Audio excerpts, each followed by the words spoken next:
Keluasan Empayar Uthmaniyah pada tahun 1683 semasa pemerintahan Sultan Ahmad yang keempat ialah seluas 25 juta kilometer persegi, lebih besar dari Rusia hari ini.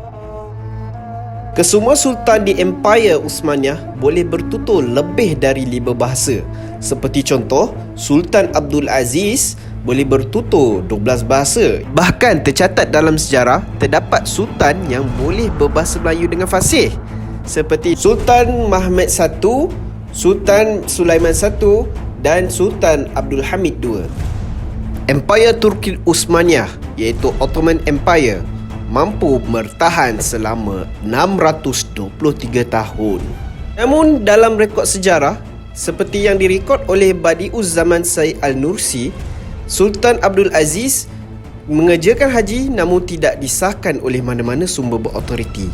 Tambahan pula, Sultan Mahmud ke-6 hanya menziarahi tanah suci namun tidak mengerjakan haji. Sultan Uthmaniyah adalah sultan yang menaungi umat Islam, sepatutnya menunjuk contoh yang baik. Namun, mengapa mereka tidak mengerjakan ibadah haji? Korang yang rasa video-video dia best, apa kata korang subscribe sekarang? Jangan lupa like juga, share dan komen.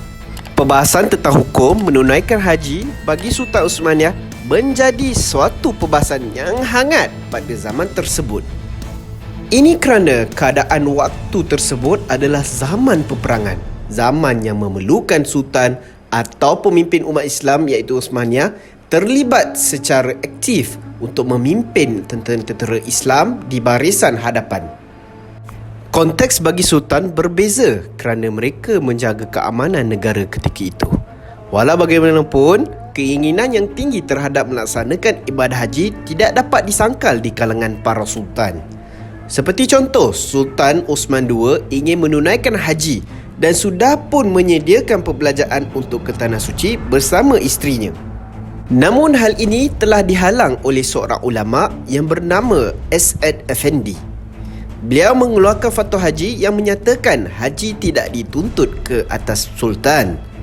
Ini kerana mereka seharusnya menjalankan pentadbiran dan pelaksanaan haji akan menggalakkan pemberontakan dengan sebab ketiadaan sultan untuk memimpin.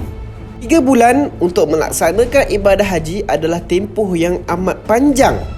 Bagi Sultan Uthmaniyah, di bahu mereka terdapat tanggungjawab yang besar untuk menjaga keselamatan negara. Keterikatan para pemimpin dahulu dengan para ulama dan kepatuhan mereka terhadap nasihat mereka memperlihatkan keprihatinan mereka terhadap negara. Sebenarnya, Sultan Uthmaniyah tidak melakukan haji seharusnya diteliti mengikut konteksnya. Tabayun sangat diperlukan di zaman yang penuh fitnah ini. Allah Subhanahu Wa Taala telah memerintahkan kita untuk bertabayun. Allah Taala berfirman dalam surah Al-Hujurat ayat ke-6, "Wahai orang-orang yang beriman, apabila datang kepada kalian orang fasik dengan membawa berita, maka periksalah dahulu dengan teliti, agar kalian tidak menuduh satu kaum dengan kebodohan, lalu kalian menyesal akibat perbuatan yang telah kalian lakukan." Kepertanggungjawaban yang dipikul oleh para Sultan Uthmaniyah ini dapat dilihat semasa kemangkatan Sultan Abdul Majid pada tahun 1861, di mana ramai orang-orang miskin datang ke istana beliau untuk memberi penghormatan terakhir, memberikan semula wang atau harta yang beliau pernah tolong selama dalam hayatnya. Seperti mana yang kita sedia maklum, mana-mana pemerintahan atau pentadbiran mana-mana kerajaan di dunia ini akan ada kekurangan dan kelemahan. Janganlah kita mengata orang sehingga kita menidakkan kebaikan dan sumbangan yang ada pada sesuatu pihak. Jangan pula kuman di seberang laut nampak, gajah di depan mata tak nampak. Mudah-mudahan Allah berikan kita pemimpin yang benar-benar melaksanakan amanahnya dengan baik. Okay guys, jangan lupa share dan subscribe jika anda rasa konten kami ini bermanfaat. Terima kasih kerana menonton. Teruskan menyokong kami untuk konten-konten yang akan datang. Assalamualaikum guys.